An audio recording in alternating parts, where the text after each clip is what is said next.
Pace bene, horas menjua-jua Yahobu.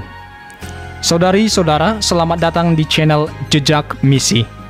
Dalam channel ini kita akan menghadirkan kembali kisah para misionaris kita yang sudah menanamkan benih iman, terutama di Keuskupan Agung Medan.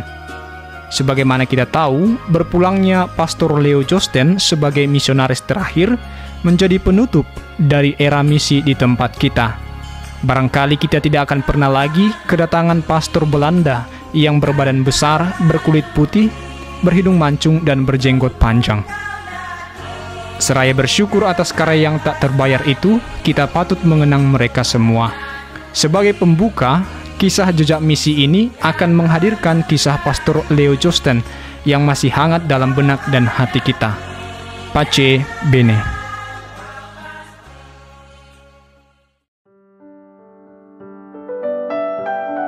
Riwayat hidup saya ditulis tangan oleh ayah saya sendiri dalam buku Riwayat Hidup Keluarga Henricus Wilhelmus Joosten dan Henrika Maria Sanders.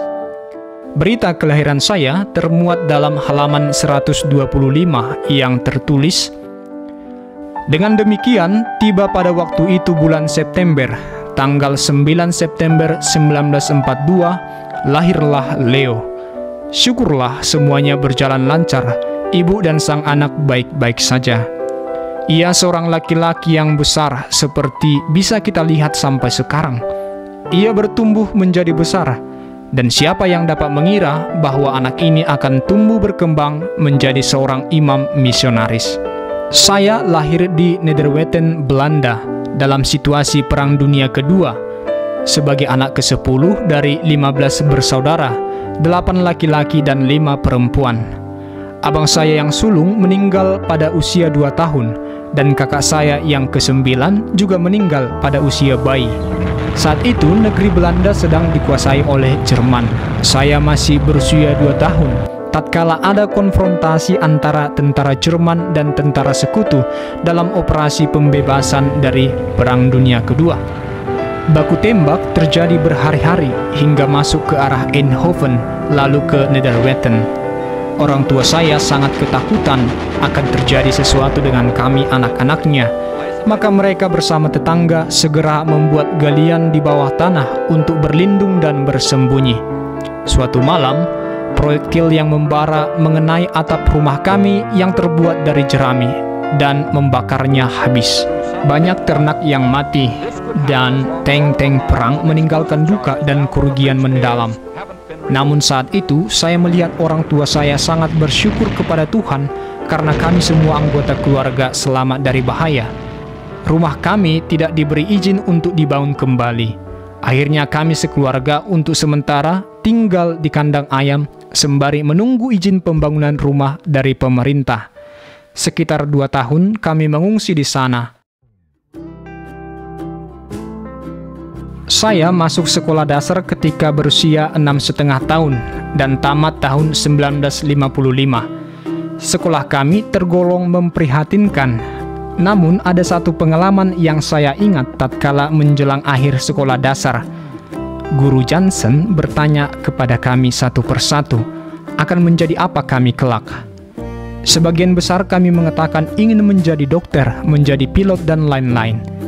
Tiba giliran saya mengatakan, saya ingin menjadi pastor misionaris. Banyak mereka yang memuji, tetapi tidak sedikit juga yang tidak percaya. Saya diterima di seminari menengah Oosterhout pada tahun 1955. Seminari ini dikelola oleh Ordo Kapusin, dan saya sudah lama berkenalan dengan Ordo ini, sebab paman saya juga adalah seorang pastor misionaris di Sumatera Utara, yakni Pastor Restitutus Marinus Joosten. Saat itu saya diuji oleh Pater Fructuosus van Lingen. Hasil tesnya sudah bisa saya prediksi, sebab kualitas sekolah di Nederwetten tergolong rendah. Hasil tesnya berbunyi, kalau masih ada tempat, terima saja. Tapi kalau tidak ada lagi tempat, tolaklah dia. Rencana Tuhan berkarya saat saya akhirnya diterima, walaupun akhirnya menjalani 1 tahun kelas persiapan. Saya berangkat ke seminari sebagai seorang anak yang berumur 13 tahun, dengan berpakaian rapi, dengan celana plus 4, yakni celana longgar yang pada bagian pergelangan kaki menyempit dan dimasukkan ke dalam kaos kaki. Di seminari saya sering ditertawakan karena sepatu saya terlampau besar, sebab saya memakai sepatu abang saya, dan hal itu memang biasa di kampung saya, tetapi tidak untuk di seminari, dan saya sangat malu. Hanya 3 kali setahun kami boleh pulang kampung. Ruangan tidur menjadi tempat menangis para seminaris beberapa malam setelah libur karena rindu. Kadang-kadang terjadi pengalaman hidup di seminari yang menegangkan. Rektor seminari saat itu sangat disegani dan ditakuti, yakni Pater Latantius van de Weyer. Pernah kami dituduh mencuri sebuah mantel saat semua murid seminari pergi jalan-jalan ke kota Oosterhout, dan saya bersama 2 orang teman tinggal menjaga rumah. Malam itu, mantel yang mahal harganya hilang dari tempat penitipan, dan kami dituduh mencuri dan harus menghadap rektor. "Tidak mungkin orang lain yang mengambil," kata Pater Latantius. Ia mengancam kami dikeluarkan, dan sebagai hukuman kami disuruh berlutut berjam-jam di depan kamarnya. Setelah 2 hari kemudian, tertangkap seorang pencuri yang datang dari luar. Kami pun dibolehkan kembali ke seminari. Namun, tidak ada pernyataan maaf dari para pihak direktur. 2 adik saya, yakni Jeff dan Franz, juga pernah masuk seminari mengikuti saya, namun akhirnya keluar. Jeff senang di seminari, namun harus pulang karena tidak kuat menahan rindu setelah kembali dari liburan. Tahun 1963, saya masuk ke novisiat Kapusin di biara SCD Dolpia bersama 9 orang lain, dan saya menerima nama biara Egidius. Kami diberikan jubah nopis yang harus dipakai setiap saat, baik berdoa, makan, bekerja, bahkan saat tidur. Kamar saya memiliki tempat tidur yang kecil dan pintu dari papan kayu oak. Pintu ini akan setiap pagi diketuk oleh petugas yang berjalan berkeliling kamar untuk membangunkan setiap saudara. Si pengetuk akan mengucapkan kata Benedicamus Domino, dan setiap orang dalam kamar harus segera menjawab Deo gratias sebagai tanda bahwa ia sudah bangun. Bila jawaban Deo gratias tidak terdengar atau lama dibalas, pintu akan diketuk lebih keras. Waktu kami masuk novisiat, masih ada sejenis cambuk yang dipakai untuk mendera diri. Dengan menarik jubah ke atas, cambuk itu dikibaskan ke punggung sambil mengucapkan mazmur. Namun 3 bulan kemudian, disiplin cambuk itu tidak lagi diterapkan karena tidak sesuai dengan zaman. Setelah 1 tahun, saya mengucapkan kaul perdana di tangan Guardian, Pater Arno Rovers dan Pater Michaelangelus. Tahun 1964 saya pindah ke seminari tinggi Biegenmortel. Pada zaman ini sudah terasa jumlah mahasiswa yang ingin menjadi imam di Belanda dan Eropa sungguh menurun drastis. Masa jaya panggilan sudah berlalu. Jumlah yang keluar dari biara-biara meningkat tajam dan jumlah calon menurun tajam juga. Dari 10 orang kami dari masa novisiat, tersisa 3 orang bertahan. Saya masih ingat Jacques Wijnen menulis betapa sedihnya ibunya ketika memberangkatkan dia ke novisiat.